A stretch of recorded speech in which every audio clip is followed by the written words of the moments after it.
வணக்கம் ஃப்ரெண்ட்ஸ், கொடைக்கானல்லேருந்து உங்கள் மரியம் பேசுகிறேன். ஃப்ரெண்ட்ஸ், இப்போ இவ்வளோ டெவலப்பாக இருக்க இந்த கொடைக்கானல் ஆரம்ப காலத்தில் எப்போ உருவாச்சு அப்படின்றது, அதுக்கப்புறம் யார் யார் உள்ள ஃபஸ்ட்டு வந்தாங்க அப்படின்றது இருக்குது ஃப்ரெண்ட்ஸ். நான் இது ஃபஸ்ட்டே ஒரு 2000 இந்த கொடைக்கானலோட ஃபுல் டீட்டெயில்ஸ் நான் படிச்சிருக்கேன்.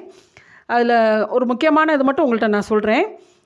மற்ற அதுக்கு முன்னால் எப்படி உருவாச்சு, அந்த கோடை ஸ்கூலில் படிக்கிற குழந்தைங்களுக்கு டீச்சிங் சொல்கிறதுக்கு ஒரு வெள்ளைக்காரமாக வந்தாங்க, அவங்க எப்படி வந்தாங்க அப்படின்லாம் நான் உங்களுக்கு அடுத்த இதில் சொல்கிறேன். இப்போது பாருங்கள் ஃப்ரெண்ட்ஸ், இந்த கொடைக்கானல் எப்படின்னு கேட்டிங்கன்னா 1821 லெஃப்டினன்ட் பிஎஸ் வார்டு என்ற பிரதான நில அளவையாளர் கொடைக்கானலுக்கு வருகை தந்துள்ளார். எப்போன்னு கேட்டிங்கன்னா 1821. அது வரைக்கும் அவருக்கு எந்த வழியில் அவர் வந்திருக்கார் அப்படின்னா, அந்த லெஃப்டினன்ட் எந்த வழியில் வச்சுருக்காருன்னா, பெரியகுளத்துலேருந்து தேவதானப்பட்டி பெரியகுளத்துலேருந்து வெள்ளகவி வழியாக வந்திருக்காரு. இந்த வெள்ளகவின்னு நேற்று உங்களுக்கு போன வாரம் ஒரு வீடியோ போட்டேன், லைவ் வீடியோ ஒன்று போட்டேன். அந்த வெள்ளகவி அந்த மிஸ்டில் இருந்துச்சு. இது வரைக்குமே அங்கே ரோடு இல்லை ஃப்ரெண்ட்ஸ். வெள்ளகவிக்கு இது வரைக்குமே ரோடு இல்லை. அந்த வெள்ளகவி அந்த ஒரு ரொம்ப குறுக்கு வழியாக தான் இருக்கும் பார்க்குறதுக்கே, சரிங்களா? அதை தாண்டி தான் போகணும். அங்கிட்டு பெரியகுளம் போகலாம், அதுக்குமே வழி இல்லை, எல்லாமே ஒத்தேடி பாதையாக தான் இருக்கும். அந்த வழியில் எப்படி வந்திருக்காங்க அப்படின்னா, இவங்கெல்லாம் நடந்து வந்திருக்காங்க. ஆனால் இந்த கோடை ஸ்கூலுக்கு டீச்சிங் சொல்ல ஒரு வெள்ளைக்கார அம்மாவை தோணி கட்டி தூக்கிட்டு வந்திருக்காங்க. ஏன்னா அந்த ஃபோட்டோவோட நான் உங்களுக்கு நெக்ஸ்ட் வீடியோவில் உங்களுக்கு காட்டுறேன். அந்த அம்மா டீச்சிங் வந்தாங்க, தோணி கட்டி அவங்கள தூக்கிட்டு வந்திருக்காங்க. இப்போ இதுக்கு முன்னாலனா என்ன அப்படின்னா ஃப்ரெண்ட்ஸ், இதுக்கு முன்னால் பளியர் இனத்துக்காரவங்க இங்கே இருந்திருக்காங்க. பளியர் இன மக்கள் தான் வாழ்ந்ததாக சங்க இலக்கியங்களில் பழனிமலை தொடர் மக்கள் ஒரு தனிப்பட்ட குறிப்புகள்லாம் இருப்பதாக சொல்கிறாங்க, இவங்களோட குறிப்புகள், சரிங்களா? 1863 மதுரை மாவட்ட ஆட்சியர், இப்போ தானே அதுக்கப்புறம் பழனி மாவட்டம், திண்டுக்கல் மாவட்டமாக ஆறிச்சு, தேனி மாவட்டம் ஆறிச்சு, மாறிடுச்சு. அப்போ எல்லாமே மதுரை கண்ட்ரோலில் தான் இருந்துச்சு, சரிங்களா? அப்போ மதுரை மாவட்ட ஆட்சியர் சர் ஹென்றி லிவினி கொடைக்கானல் ஏரியை 60 ஏக்கர் நிலத்தில் உருவாக்கினார். இவர் எப்படி வந்தார் அப்படின்னா, 1934 தேவதானப்பட்டி மதுரை மாவட்ட ஆட்சியர் ஏரி ஒரு சிறிய பங்களா, அந்த ஏரிக்கு ஆப்போசிட்டில் ஒரு சிறு பங்களா கட்டியிருக்காரு. அந்த பழங்கால பங்களாலாம் அது இருந்துச்சு, இப்போல்லாம் பெரிய பெரிய கட்டடமாக ஆக்கியிருப்பாங்க. அவர் அங்கே இருந்துட்டு தான் என்ன பண்ணார், 1863 அந்த சுற்றுப்புற நீரோடைகள் முழுவதும் இந்த ஏரி பக்கம் திருப்பி விட்டுருக்காரு. தடுப்பணைகள் தடுத்து ஏரியா மாற்றிருக்காரு. அவர் என்ன பண்ணியிருக்காரு, ஏரியா மாற்றினதுக்கப்புறம் இதில் எப்படியாவது படகு விடணும் அப்படின்னு நினச்சிட்டு என்ன பண்ணியிருக்காரு, தூத்துக்குடி போயிருக்காரு.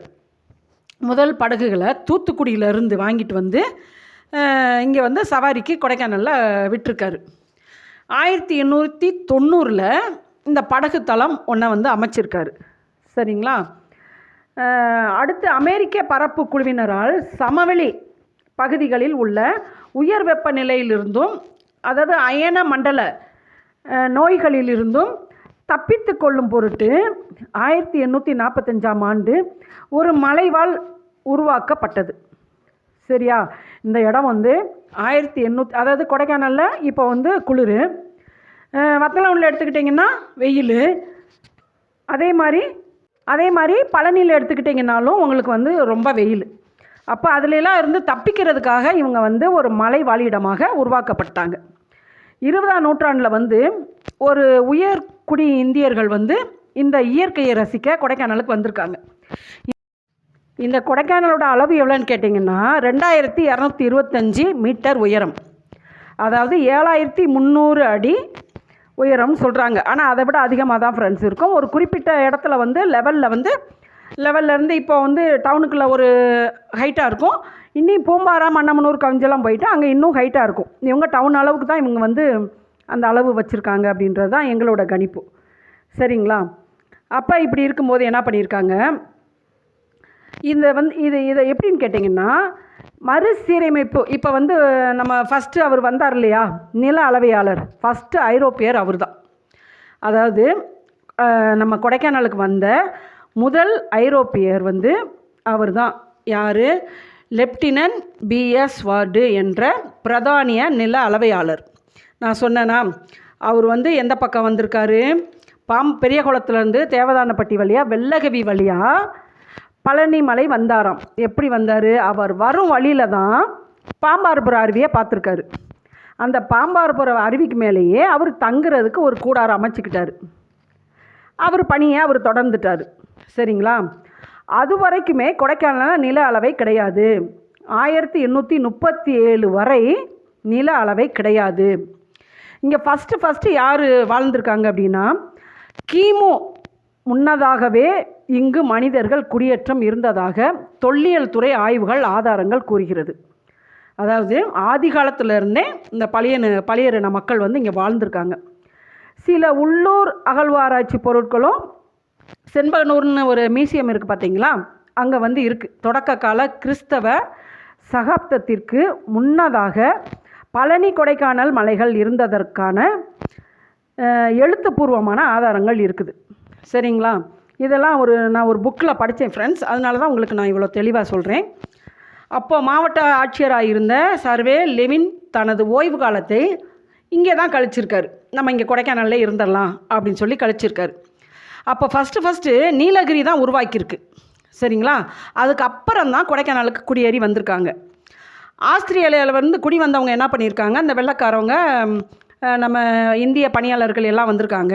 இவங்க என்ன பண்ணியிருக்காங்க, ஆஸ்திரேலியாவிலேருந்து வெள்ளைக்காரவங்க மரங்கள் கொண்டு வந்து நட்டு வச்சுருக்காங்க. பல மரங்கள். அப்போ கொடைக்கானலில் பல வகை எப்படி உருவாச்சு ஃபஸ்ட் அப்படின்னா, ஆஸ்திரேலியாவில் இருந்து கொண்டு வரப்பட்ட மரங்கள் தான். அப்போ இந்த கலெக்டர் என்ன பண்ணியிருக்காரு, சர்வே லெவின் தனது நண்பரோட என்ன பண்ணியிருக்காரு, எல்லா பக்கமும் ஜான் டேப், அவர் பேர் வந்து ஜான் டேப், அவரோட நண்பர் பேர், அந்த கலெக்டரோட நண்பர் பேர். அவர் என்ன பண்ணியிருக்காங்க, 2 பேரும் சேர்ந்து காடுங்களை சுற்றி பார்க்க போவாங்களாம். போகும்போது எந்தெந்த பக்கம் நீர்ப்பிடிப்பு இருக்குதுன்னு சொல்லி பார்த்து, அந்த நீர்ப்பிடிப்பு ஃபுல்லாக முக்கால்வாசி பாம்பாறு பக்கம் இருந்து தான் லேக்குக்கு வருது. அதனால லேக்கு பக்கம் என்ன பண்ணியிருக்காரு, அந்த 60 ஏக்கரில் அந்த ஏரியை வந்து உருவாக்கி ஒரு அணை கட்டியிருக்காரு. சரிங்களா? 1890ஆம் ஆண்டு தான் ஆங்கிலேய அரசு கொடைக்கானல் என்ற பெயரை பதிவு செய்தது. கொடைக்கானல்னால் அடர்ந்த காடு. சரிங்களா? இதில் நீரையும் சேர்த்துக்கலாம். கானல் என்பதற்கு காடு என்பதன் பொருள் வருது, ஆனால் இதில் நீரையும் சேர்த்துக்கலாம், அந்த மாதிரி வருது.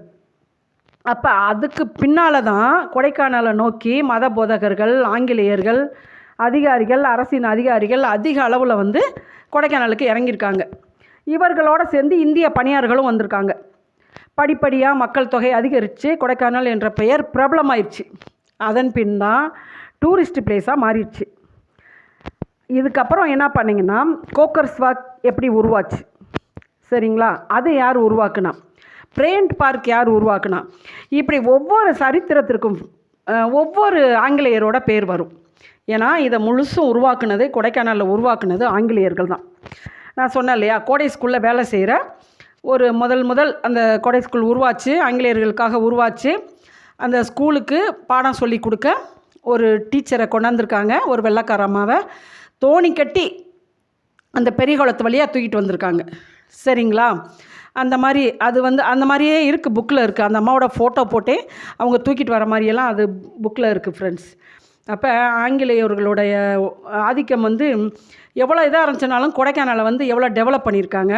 ஆதி காலத்தில் இங்கே பாருங்கள், கொடைக்கானல் அண்ணா சாலை 1910 பாருங்கள், கொடைக்கானல் அண்ணா சாலை எப்படி இருக்குதுன்னு பாருங்கள். இன்றைக்கி நிற்கிறது கூட இடம் இருக்காது, அந்த மாதிரி இருக்குது. இது அப்படிப்பட்ட ஒரு ஏரியாவாக இருந்துச்சு ஃப்ரெண்ட்ஸ். நான் படிக்கிற காலத்தில் எல்லாமே இது ஓரளவுக்கு தான், ஒரு 2-3 கடை இருக்கும், அவ்வளோதான். அந்த மாதிரி தான் இருந்துச்சு பார்க்குறதுக்கு. இப்போ பார்த்திங்கன்னா வண்டி நிறுத்த இடம் இருக்காது, நடக்க இடம் இருக்காது, அவ்வளோ பெரிய பிளேஸாக மாறிடுச்சு. எல்லா ஏரியாவுமே பார்த்திங்கன்னா ஃப்ரெண்ட்ஸ் ஒத்தையடி பாதையாக தான் இருக்கும். இப்போ பாருங்கள் எவ்வளோ டெவலப் ஆயிடுச்சுன்னு பாருங்கள் கொடைக்கானல். வர டூரிஸ்ட் மக்கள் நீங்களே புரிஞ்சிருப்பீங்க எந்த அளவுக்கு வந்து கொடைக்கானல் மாறி இருக்குது அப்படின்னு. ஆக வெள்ளைக்காரவங்க வந்து நம்ம நாட்டை ஆண்டாங்க, உண்மையிலே அவங்களே இருந்திருக்கலாம். அவங்க இருந்திருந்தால் ஏழைகளுக்கு நியாயம் கிடச்சிருக்கும். சரிங்களா? இப்போ இந்த நில மோசடியெல்லாம் நடந்திருக்காது. உண்மையிலே வெள்ளைக்காரவங்க இருந்திருந்தால் அந்த மாதிரியெல்லாம், ஏன்னா அவங்க எப்பயுமே வந்து அவங்க ஸ்ட்ரெயிட்டாக இருக்கணும்னு தான் நினைப்பாங்க.